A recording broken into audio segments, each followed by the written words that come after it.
तो दोस्तों आज हम फिर से आपके लिए लेकर आए हैं देश दुनिया की सभी ताजा बड़ी खबरें। फटाफट एक एक कर विस्तार से आज आपको बताएंगे, तो वीडियो को अंत तक जरूर देखें। दोस्तों पहली खबर में आपको बता दें कि गुजरात तट से टकराने के बाद राजस्थान की ओर बड़ा चक्रवात तूफान बिपरजॉय, भारी बारिश का अलर्ट जारी, 1000 खंबे गिरकर हुए तबाह। वहीं आपको दूसरी बड़ी खबर में बताएंगे दोस्तों कि फिलिस्तीन ने उइगर मुसलमानों को बताया आतंकवादी, चीन के साथ शी जिनपिंग के पीड़ित मुसलमानों का किया सौदा।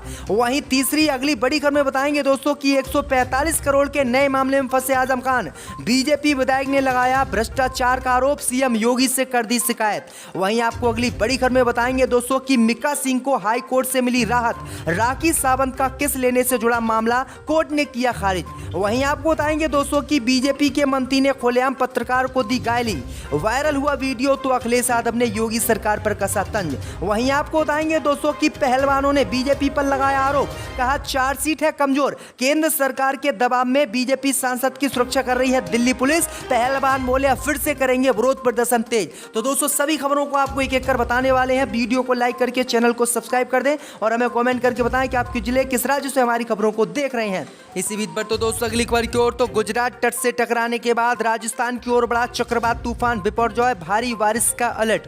जब दोस्तों आपको बता दें कि अरब सागर से उठा चक्रवात तूफान बिपरजॉय गुरुवार शाम गुजरात तट से टकराने के बाद राजस्थान की ओर बढ़ गया है। तट से टकराने के बाद आधी रात तक लैंडफॉल जारी रहा। बिपरजॉय के चलते कई राज्य के जिलों में तबाही का मंजर देखा गया। कहीं बिजली के तार के खंभे गिर गए तो कहीं पेड़ टूट कर गिर गए। सूबे के 900 से ज्यादा गांवों में अंधेरा छा गया। शक्तिशाली तूफान बिपरजॉय के चलते राजस्थान में भारी बारिश का अलर्ट जारी किया गया है। गुजरात में भी भारी बारिश हो रही है, तेज गति से हवाएं चल रही हैं। हालात को देखते हुए मौसम विभाग ने सौराष्ट्र, द्वारका, कच्छ के समुद्र तट के लिए रेड अलर्ट जारी किया है। राज्य के 7 जिले 445 गांवों में अलर्ट है। वहीं आपको बता दें कि इसमें लगभग 100 लोग घायल हो गए हैं, जबकि हजारों की संख्या में पेड़ टूट गए हैं और हजारों की संख्या में बिजली के खंभे उखड़ गए हैं। तो ये बड़ी अपडेट आई दोस्तों की भारी तबाही गुजरात में मचाने के बाद बिपरजॉय तूफान अब राजस्थान की ओर बढ़ गया है। इसी बीच पर तो दोस्तों अगली खबर की ओर, तो 145 करोड़ के नए मामले में फंसे आजम खान, बीजेपी विधायक ने लगाया आरोप, सीएम योगी से की शिकायत। जब दोस्तों आपको बता दें कि यूपी के रामपुर में आजम खान ने सपा सरकार में मंत्री रहते हुए जो विकास कार्य कराए थे, अब वही विकास कार्य आजम खान के लिए मुसीबत उत्तर प्रदेश में बनते जा रहे हैं। बीजेपी विधायक आकाश सक्सेना ने अब सपा सरकार में आजम खान के मंत्री रहते हुए सीवर लाइन बिछवाने में 145 करोड़ रुपए के घोटाले का आरोप लगाया है और सीएम योगी आदित्यनाथ से इसकी शिकायत भी कर दी है। ये सीवर लाइन आजम खान के नगर विकास मंत्री रहते बिछाई गई थी, लेकिन वो मिट्टी धंस गई और भ्रष्टाचार की भेंट चढ़ गई। रामपुर में बंद पड़े सीवरेज प्लांट की जांच में पाया गया है कि सीवर लाइन नियम विरुद्ध तरीके से बिछाई गई थी, जिसकी वजह से वह चल नहीं पाई और 145 करोड़ रुपए मिट्टी मिल गए। जिसके बाद अब उत्तर प्रदेश में योगी सरकार के नेता और रामपुर से विधायक ने आजम खान पर यह आरोप लगाया है और कहा है कि 135 करोड़ रुपए आजम खान ने भ्रष्टाचार की भेंट चढ़ा दी है। तो आजम खान एक और मामले में फंस गए हैं। इसी बीच पर तो दोस्तों अगली खबर की ओर, तो फिलिस्तीन ने उइगर मुसलमानों को बताया आतंकवादी, चीन की सरकार का किया समर्थन। जब दोस्तों आपको बता दें कि मुसलमानों पर अत्याचार के लिए जाने जाने वाले देश फिलिस्तीन ने अब उइगर मुसलमानों को आतंकवादी बता दिया है। उइगर मुसलमानों को आतंकवादी बताते हुए उसने चीन का खुलेआम समर्थन किया है। दरअसल आपको बता दें कि फिलिस्तीन के राष्ट्रपति महमूद अब्बास इस हफ्ते चीन का दौरा किए थे, जहाँ उन्होंने चीन के राष्ट्रपति शी जिनपिंग से मुलाकात की। लेकिन सबसे हैरान करने वाली बात यह है कि फिलिस्तीन के राष्ट्रपति ने शी जिनपिंग सिंजियांग प्रांत में उइगर मुसलमानों के खिलाफ चीन के अभियान का समर्थन कर दिया। जिस सिंजियांग प्रांत में उइगर मुसलमानों को सुअर का मांस खिलाकर उन्हें डिटेंशन सेंटर में डालकर नास्तिक बनाया जाता है और इस्लाम धर्म छोड़ने की चेतावनी दे दी जाती है, उन्हीं मुसलमानों को फिलिस्तीन जो मुस्लिम देश है उसने उनको आतंकवादी बता दिया और चीन का खुलकर साथ दिया। तो ये बड़ी अपडेट आ रही दोस्तों। इसी बीच पर तो दोस्तों अगली खबर की ओर, तो बीजेपी के मंत्री ने पत्रकार को दी खुलेआम गाली, वायरल हुआ वीडियो, अखिलेश यादव ने कसा तंज। जब दोस्तों आपको बता दें कि उत्तर प्रदेश सरकार में जल शक्ति मंत्री स्वतंत्र देव सिंह का एक वीडियो वायरल हो रहा है, जिसमें वह एक पत्रकार को अपशब्द कहते नजर आ रहे हैं। वीडियो को शेयर कर समाजवादी पार्टी अखिलेश यादव समेत तमाम लोगों ने तंज कसा और मुख्यमंत्री का जिक्र कर कटाक्ष किया। बताया जा रहा है कि वीडियो यूपी के लखीमपुर खीरी में आयोजित एक कार्यक्रम का है। वीडियो में यूपी के मंत्री स्वतंत्र देव सिंह एक कार्यक्रम में बैठे हुए दिखाई दे रहे हैं। उनके आसपास बड़ी संख्या में लोग खड़े हुए हैं। इसी दौरान एक पत्रकार स्वतंत्र देव सिंह के पास पहुंचकर कुछ कहने की कोशिश करता है तो मंत्री भड़क गए और उसे गाली दे दी, जिसका वीडियो वायरल हुआ और अखिलेश यादव ने इस पर चुटकी लेते हुए योगी आदित्यनाथ पर तंज कस दिया। इसी बीच पर तो दोस्तों अगली खबर की ओर तो जम्मू कश्मीर में सेना ने की बड़ी कार्रवाई, मुठभेड़ में 5 आतंकियों को किया ढेर। दोस्तों आपको बता दें कि जम्मू कश्मीर के कुपवाड़ा में सुरक्षा बलों ने बड़ी कार्रवाई की है। सेना ने एक ऑपरेशन के दौरान 5 आतंकियों को ढेर किया है। सेना ने इस कार्रवाई के बाद इलाके की घेराबंदी कर दी और सर्च ऑपरेशन जारी रखा। सेना को सूत्रों से जानकारी मिली थी कि 5 आतंकी छुपे हुए हैं और इसके बाद पुलिस के साथ मिलकर सेना ने ऑपरेशन शुरू किया और फिर 5 आतंकवादियों को ढेर कर दिया। बता दें कि कुपवाड़ा जिला LOC के पास है और सेना को जानकारी मिली थी कि 5 आतंकी यहाँ छुपे हैं। इसके बाद सेना ने पुलिस के साथ मिलकर ऑपरेशन चलाया और 5 को मार दिया। तो ये बड़ी अपडेट आ रही दोस्तों। इसी बीच पर तो दोस्तों अगली खबर की ओर तो चार्जशीट कमजोर है, केंद्र सरकार के दबाव में ब्रजभूषण की सुरक्षा कर रही है दिल्ली पुलिस, पहलवानों ने लगाए गंभीर आरोप। दोस्तों आपको बता दें कि कुश्ती महासंघ के अध्यक्ष और बीजेपी सांसद ब्रजभूषण शरण सिंह के खिलाफ यौन उत्पीड़न के मामले में प्रदर्शन कर रहे पहलवानों ने कहा कि पुलिस द्वारा दायर चार्जशीट कमजोर है। एक खिलाड़ी ने कहा कि आरोपों से संकेत मिलता है कि दिल्ली पुलिस स्पष्ट रूप से बीजेपी सांसद को सुरक्षा प्रदान कर रही है। केंद्र सरकार के दबाव में दिल्ली पुलिस उनकी सुरक्षा कर रही है।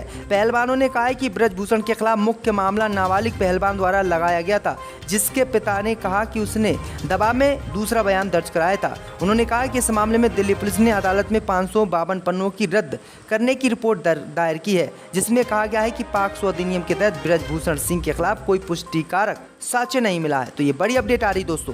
इसी बीच पर तो दोस्तों अगली खबर की ओर तो मिक्का सिंह को हाई कोर्ट से राहत, राखी सावंत का किस लेने से जुड़ा मामला खारिज। दोस्तों आपको बता दें कि मुंबई हाई कोर्ट ने एक्ट्रेस राखी सावंत का कथित रूप से जबरन किस लेने के मामले में सिंगर मिक्का सिंह के खिलाफ साल 2006 में दर्ज किया गया केस गुरुवार को खारिज कर दिया। जस्टिस AS गडकरी और जस्टिस SG डीगे की खंडपीठ ने सावंत के एक हलफनामे का संज्ञान लेते हुए इस मामले में FIR और आरोप पत्र को खारिज कर दिया है। सावंत ने इस हलफनामे में कहा था कि उन्होंने और सिंह ने सद्भावपूर्ण तरीके से इस मामले का हल कर लिया है। कोर्ट ने सावंत के हलफनामे पर गौर किया, जिसमें कहा गया कि उन्होंने और सिंह ने सद्भावपूर्ण तरीके से अपना सारे मतभेद सुलझा लिए और उन्हें एहसास हो गया है कि समूचा विवाद उनकी गलतफहमी के कारण पैदा हुआ। तो ये बड़ी अपडेट आ रही दोस्तों। इसी बीच पर तो दोस्तों अगली खबर की ओर तो केंद्रीय मुद्दों और प्रधानमंत्री मोदी के चेहरे पर बीजेपी लड़ेगी राजस्थान का विधानसभा चुनाव। दोस्तों आपको बता दें कि वैसे तो इस साल के अंत में होने वाले राजस्थान विधानसभा चुनाव को लेकर भारतीय जनता पार्टी आश्वस्त नजर आ रही है और बड़े बड़े दावे कर रही है, लेकिन पार्टी को ये मालूम है कि इस राज्य में मुख्यमंत्री के दावेदार कई और आपस में इन बातों को लेकर मतभेद भी हैं।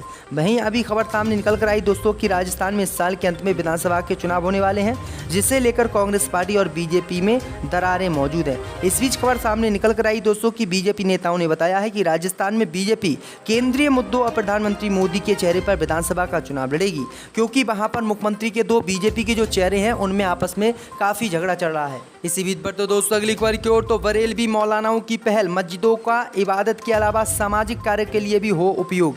दोस्तों आपको बता दें कि ऑल इंडिया मुस्लिम जमात के तत्वावधान में शुक्रवार को ग्रांड मुफ्ती हाउस स्थित दरगाह आला हजरत में गोष्ठी हुई है। मस्जिद की समाज में अहमियत के विषय पर मौलाना मुफ्ती साबुद्दीन रिजवी बरेलवी ने कहा कि मस्जिदें ऐतिहासिक रूप से इस्लामिक शिक्षा और मुसलमानों के सशक्तिकरण का केंद्र रही हैं। पैगंबर मोहम्मद ने मस्जिदें मुख्य शैक्षणिक केंद्र के तौर पर बनवाई थी। इसके साथ ही साथ मस्जिदों का उपयोग सामाजिक, सांस्कृतिक, अर्थशास्त्र और धर्म से संबंधित मुद्दों पर चर्चा करना और उनका समाधान करने जैसा है। इस बीच खबर ये भी सामने निकल कर आई दोस्तों कि मुस्लिम पर्सनल लॉ बोर्ड के नेताओं ने भी यही कहा है कि मस्जिदों का उपयोग इबादत के अलावा सामाजिक कार्य के लिए भी होना चाहिए। इसी बीच पर तो दोस्तों अगली खबर की ओर तो आदि पुरुष के डायलॉग पर नेपाल में हंगामा, इतना बवाल हुआ कि मेकर्स को वो हिस्सा हटाना पड़ा। दोस्तों आपको बता दें कि आदि पुरुष फिल्म 16 जून को सिनेमाघरों में रिलीज हो गई। इसका प्रमोशन भी खूब हुआ, मार्केटिंग के अलग अलग फंडे अपनाए गए। अब जब फिल्म का टीजर आया तो रावण के लुक पर लोगों को आपत्ति थी और राम और हनुमान को चमड़ा पहनाने का विरोध हुआ था। सीता हरण वाले सीन पर भी कई आपत्तियां आई।